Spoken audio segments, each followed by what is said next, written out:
Hello and welcome to this edition of the Vox FYI Texas Live. I'm talking here to Gerald Ratliff of Ratliff and Edwards.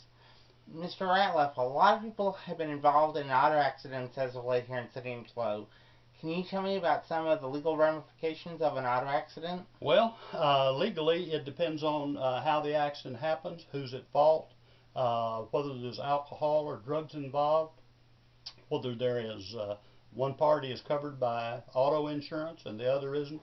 Those are all factors to be considered when a person is involved in an accident.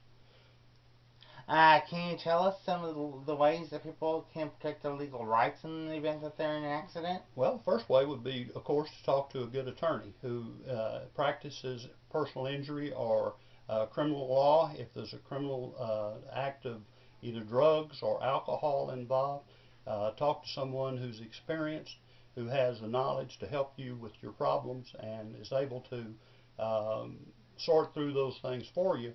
So whether or not you will find out if you do need an attorney.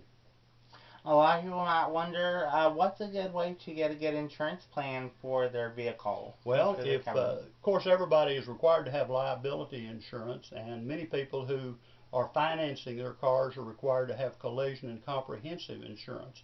That involves whether or not they're at fault in a collision or not, and whether or not something like a hailstorm comes along and damages their vehicle. Those are comprehensive and collision. The other part is the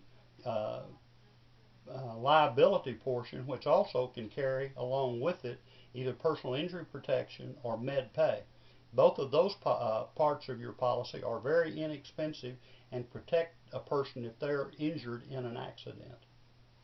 Also, a lot of people might wonder, what should I do in the event that I'm in an accident? How do I go about reporting the accident? And how do I go about making sure my legal rights are protected in reporting an accident? Well, the first thing they need to do is contact the police and let them know about the accident and get emergency treatment for themselves if they need it. The other thing they want to do is to notify their own insurance company after a collision to let them know that their vehicle and themselves have been in an accident. Anything else that the readers or viewers rather should know about protecting their legal rights in the event that they are in an accident? Well, of course, the best thing is always to contact a competent attorney who can help you with these problems. Most attorneys will do an initial consultation at no cost so that a person knows what they need to do and how they need to go about protecting themselves. Great. Well, Mr. Edwards, Mr. Ratliff, I appreciate it. Good luck to you. Thank you. This is the Vox FYI Texas Live. Thank you very much.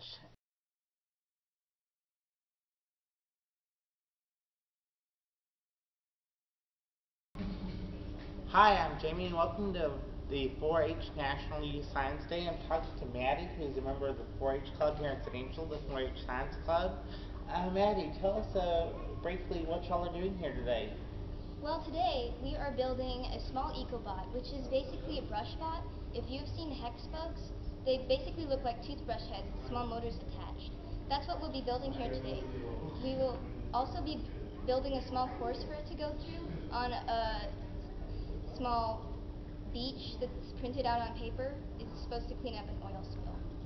Cool. Maddie, how long have you been involved with 4-H? Well, I've been in 4-H for about 5 years since I joined a small club out in Cristobal because that's where I live. Cool. And how long have you been in the science club?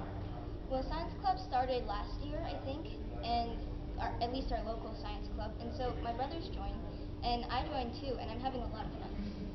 What's your favorite thing about 4-H? Well, I love all the cooking projects that 4-H has because I really love to cook and bake. Cool. And you were telling another reporter about future engineers. Tell me about that for a few minutes. Well, our Science Day here, we've had Science Day for 5 years each year, and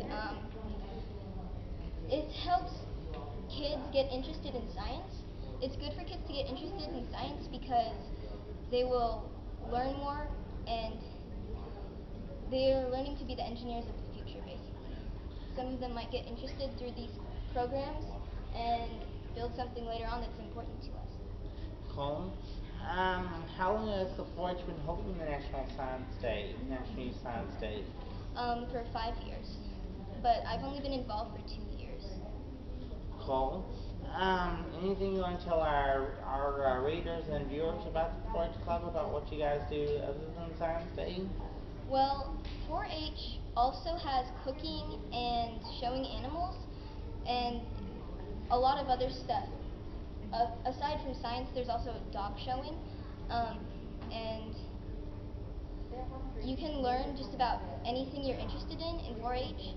And I think it's really good because it has a lot of different programs. It helps you learn a lot more about those programs and also be more respectful. Cool. Well, Manny, we appreciate it again. If y'all are in the neighborhood, come check it out. This is Jamie Riven for the Vox FYI Texas Live. Manny, we appreciate it again. Thank you. You're welcome.